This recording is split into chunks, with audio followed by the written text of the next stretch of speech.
This program is brought to you by the Alltech Media Group, a full-service video production, advertising, and marketing company. For over 3 decades, we've been providing successful strategic ideas and media tools to small businesses, manufacturers, and government agencies.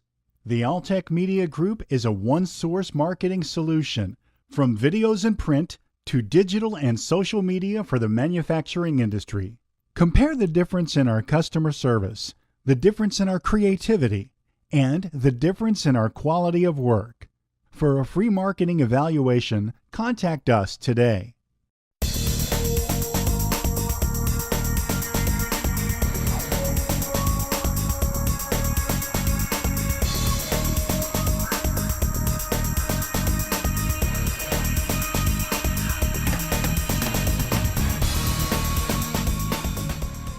Welcome to RCBN Business Insights. I'm Brian Connors. So you're a successful business owner, used to controlling your own destiny, but for numerous potential reasons, whether it is a desire to spend more time with your family, a recent health event, or changing business circumstances, the necessity to take less of a role in the day-to-day management of your business is increasingly important to you.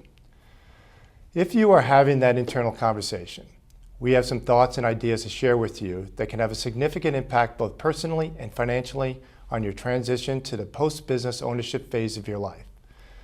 Hi, I'm Brian Connors, a CFP with over 30 years of wealth management experience.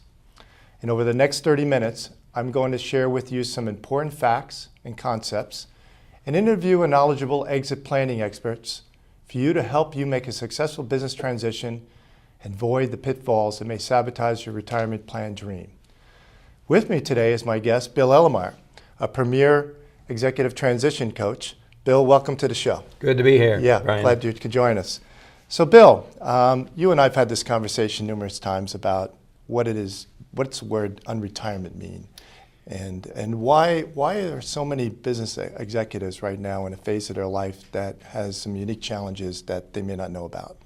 Well, I think several things. First of all, so much planning goes into getting yourself to be financially secure, so that at 65 you have choices. It's not necessarily anymore and increasingly about stopping work. So I've actually been a career transition coach for about 30 years. Increasingly, I'm helping some of these people that have retired come back into the market because they find that life of golf and travel, if they had those resources, which with somebody like you they will, there's got to be more. They miss the action. Right. So unretirement is undoing what you see on the nightly TV set about you're going to go off on a river cruise for the rest of your life or be on the golf course. But what ends up, you're playing cards the most of the rest of the day. Right. So I've been teaching people to stay in the game. My iconic guy, Warren Buffett. Yeah. I mean, what? Warren's 85 now, 85 and he pretty much works full time. He got a couple of businesses, deal finding, and he also, he's on boards. He's living the dream. That's 20 years beyond what we talk about in the normal. Right. So teaming up And he with looks healthy too, when you Yeah. look at him. It looks like, everybody talks about him potentially needing to transition because he's put his plan in place, obviously, for his transition, obviously, to something else. But he doesn't seem like there's any interest for him to make that decision today, at least as far as I can see. When I tell somebody that's 60 years old, I said, listen, if you know how to take care of yourself, proper diet, exercise, etc., you got 25 years of work if you want. Now, it doesn't mean you have to work full time, but you want to stay in the game. Right.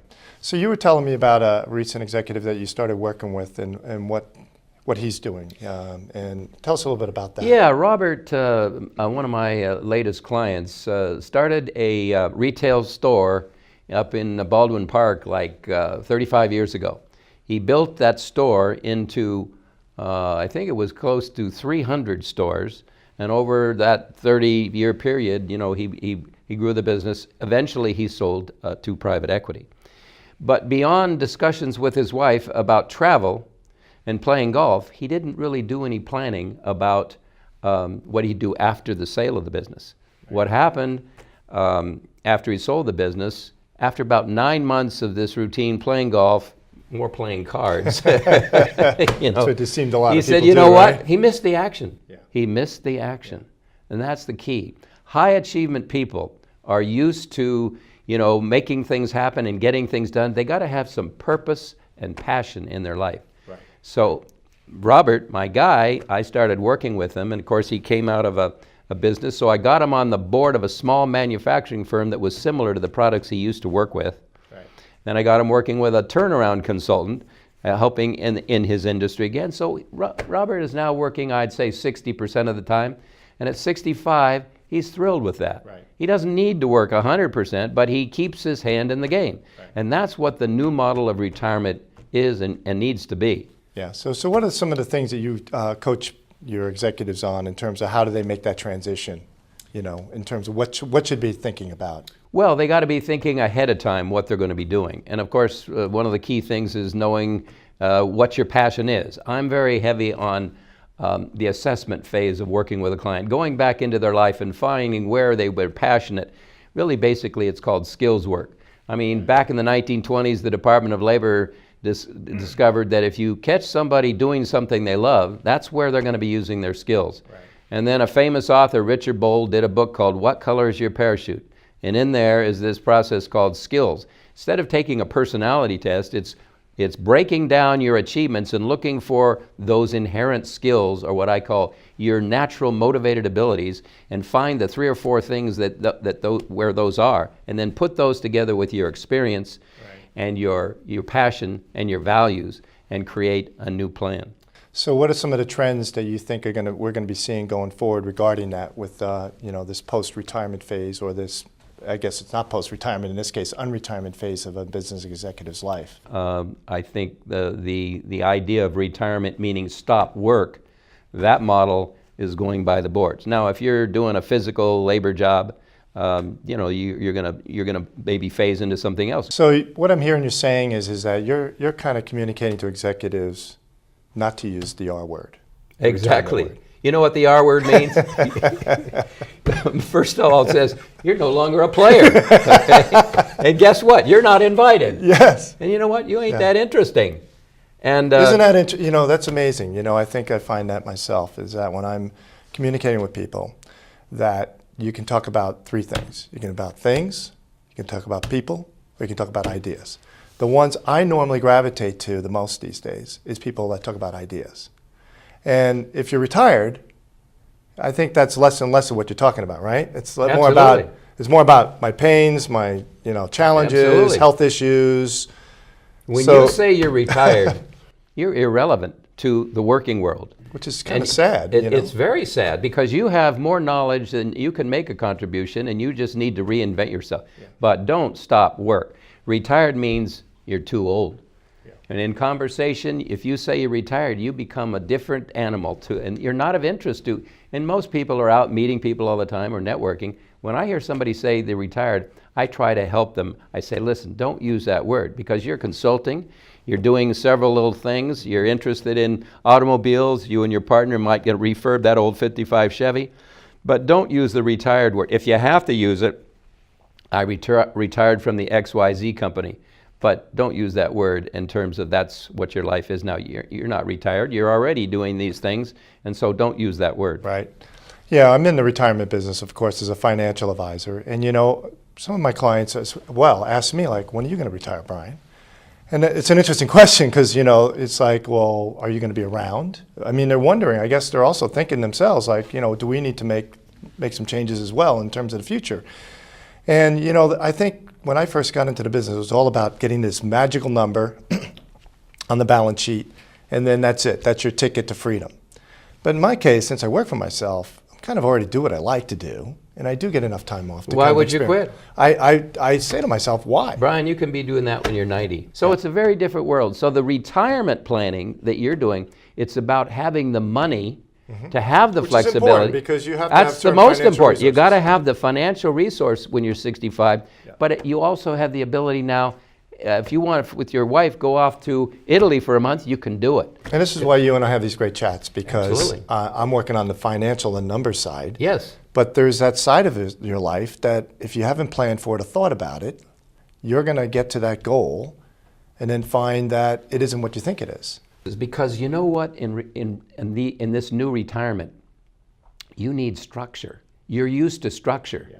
You know, one of the most disruptive things is relationships change. You got to create new relationships. Guess what? Married people, where do they have some conflict? With the spouse, the wife. You're now in their territory during the day. Yes. That is not a good thing. And you hit on a good point about the relationships. You know, one of the things I think I enjoy about business is that you're constantly meeting people and you're developing new relationships all the time. And, you know, you might find someone that, geez, you know, we have a lot in common. And yet you would never meet them if you were just going on playing golf all the time and just staying at home. Oh, absolutely. No, it's critical. To me, it's exciting. So I tell people that are in those years beyond 65, it's still about getting up, getting out, and building relationships. And guess what? Relationships come about as a result of serving other people. That's right. So your job is to serve. How can you do that? You can share an article you read in the Wall Street Journal. You can, a seminar you saw, a book you read, but then the other person says, Brian cares about me enough to ask that question. Because so many people are broadcasting what they want. When you meet them new, they're just broadcasting their, quote, elevator speech, which is a waste of time. Yeah. I talk about branding, get it down to simple. You know, at night on the nightly TV, corporations spend billions building that brand. Every night, Capital One credit card, 4 words. What's in your wallet? What's in your wallet, yeah. Zillow, what is it? Find your way home, 4 words. Yeah. Nike, just do it. Individuals can do that too. You're really good at that, by the way, in helping people work through that, particularly on the personal branding side, which many people are kind of uncomfortable with. And they don't sometimes even realize what their message is out there. No, and I try to get them to focus on some unique aspect word that describes them. You know, innovator or something, and build around 4 or 5 words around, so that every time you go to that meeting, you use that same branding statement, and guess what? They'll get to know you. Right. You know, sometimes I'll say, well, I'm a career gardener. Oh, what do you mean? Yeah, I repot executives. Oh, yeah, and I say I got 3 pots: find a job, start a business, or buy a business. Buy business. And then the next month I see him, oh, hey, the career gardener guy. You know, hey, have you repotted anybody recently? You know, so really get it down to a few. Because I go to these networking meetings, and they go around the room a lot of times, and the guy will go off on an elevator speech for, you know, a minute, minute and a half. After 30 seconds, your eyes roll over. You can't remember any of that, and they all sound the same. Yeah. What do you see would be a way, the roadmap for how you would work with somebody and help them to accomplish some of these things so that they're prepared for making that next transition? Well, like I say, the biggest thing, Brian, is really understanding my client. I go back to how they grew up. They grew up on a farm in Ohio. What was life? Where did they acquire those values and skills early in their life, even before they went to school? Right. So I probably spend the first 2-3 meetings a lot on going back through their life and understanding my client. Right. And again, going back to what I said earlier about skills. You find the things they've done well in life, and then you break it down. What were the skills that were operative in that particular achievement? Okay. So the first thing I have people do is list achievements. Right. What are the achievements you had in your personal life? Right. Like I helped my dad design and build a barbecue when I was 15 years old in the back of my... So the personal life, your academic life, where did you excel and what were you interested in, and your work life. Those 3 things. So I'm very big on assessment. Then we can build a job target, a primary objective, but also a secondary objective. And sometimes the secondary, which is to buy a small business, comes up in the first place. It's a huge Brian, number. a lot of them have a small business for sale. And their kids don't want a company that makes plastic bottles. They want the money. And you got 3 kids, so there's a liquidity event, a sale of a business. Which is a real big issue right now. Big issue. Yeah. And that's where... Because they're really not prepared for this transition. They're not. They haven't really thought it out. Some of them are actually scared to let it go. Yes. Because it's their whole identity. Exactly. So we got to create that new identity before they get to that. And I would see that's a really big issue for a lot of executives because they identify themselves a lot with their professional success. Yes. And, you know, making that transition to say, you know, it's not just about you, and it can't be just about you if you want to transition a business. And also that you have to have other things in your life that are going to replace that. Unfortunately, a lot of business don't. Their whole identity is that business. Which is what we talked about sometimes. Letting go of that business is very difficult. So they need to be thinking ahead. Right. When I'm a career coach, I say, hey, Frank, it's not about the next job. It's about the next 25 years. We need a longer view. You know, what's the average length of time of a job in the United States? God, I don't even know anymore. It used to be 5 years, 6 years, 7 years. Now it's about 2 to 3 years. 2 to 3 years. So if you're 59 years old, Right. And a lot of my clients are in that. Yeah. I say, you don't want to be looking again 3 years from now. It's going to be hard. Maybe the business is in you. And you know my stump speech. You are the enterprise. There you go. I teach people, they're a business. Now, in the early years, you as a business, deploy yourself in a traditional job. Yeah. That's how you learn your trade. Yeah. But now, you got to be thinking about, you incorporated, and maybe you have 3 divisions, that different things you do. And I've got people, I call it a portfolio career, using your core skills over multiple streams of income. Right. Oh, wow. You can start, the simplest one is, I'm going to teach at Chapman, one night a week. And I meet people there at Chapman. Now I'm going to teach 2 courses and I get some benefits from that. Right. And then the next thing is my core business is IT, so I'm a consultant in IT. Yeah. So I got the teaching, IT, then maybe I can do speaking. Guess what? Yeah. I can put this all together in a book. I write a book. So again, portfolio career means creating multiple streams of income for the long run as opposed to just one job. Great stuff, Bill. So if someone needs some help, what's the best way for them to get a hold of you? Well, obviously, I'm a bit old school, and I have people calling me all the time, so I got to say it, because I can get right into it and put it in my schedule. Well, you run a business group. Yeah, I do. I have an executive roundtable. We've been meeting for 3 years. We get 30 people every month, and we have about 10 regulars. We have 3 or 4 presentations. So the meeting is like a business magazine. Right. We got a financial report. We got an incubating company from a local incubator in Irvine bringing a 10-minute pitch on their story. Then we have a talk on a subject. Our main themes are the future, entrepreneurship, global business, jobs and employment, executive fitness and health. And that's one of the ways I build my brand. And so I've had over 150 people come to that in the last 3 years. It's like no other meeting, again, because if you don't like this 10 minutes, you'll like the next 10 minutes, And it's summarized in Ellermeyer Connect. Absolutely.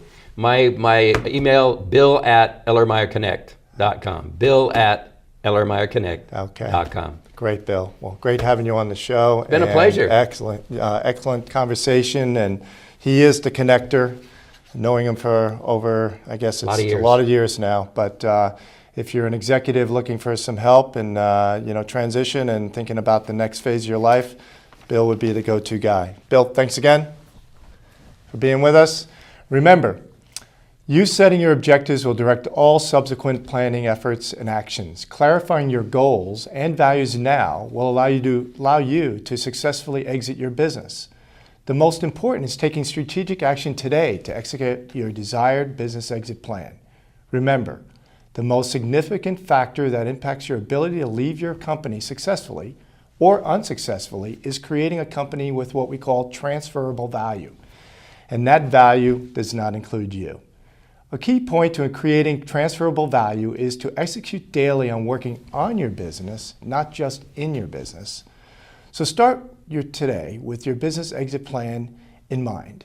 We hope this exit planning information roadmap has been helpful to you toward starting the exit planning process today. I'm Brian Connors. Thank you for joining us.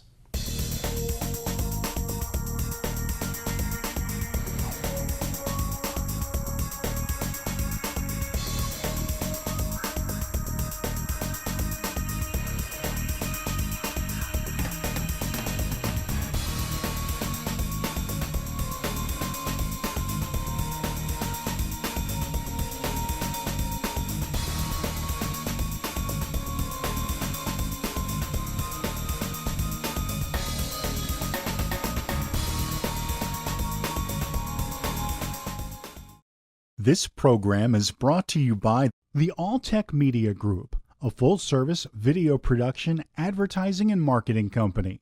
For over 3 decades, we've been providing successful strategic ideas and media tools to small businesses, manufacturers, and government agencies. The Alltech Media Group is a one-source marketing solution, from videos and print to digital and social media for the manufacturing industry. Compare the difference in our customer service, the difference in our creativity, and the difference in our quality of work. For a free marketing evaluation, contact us today.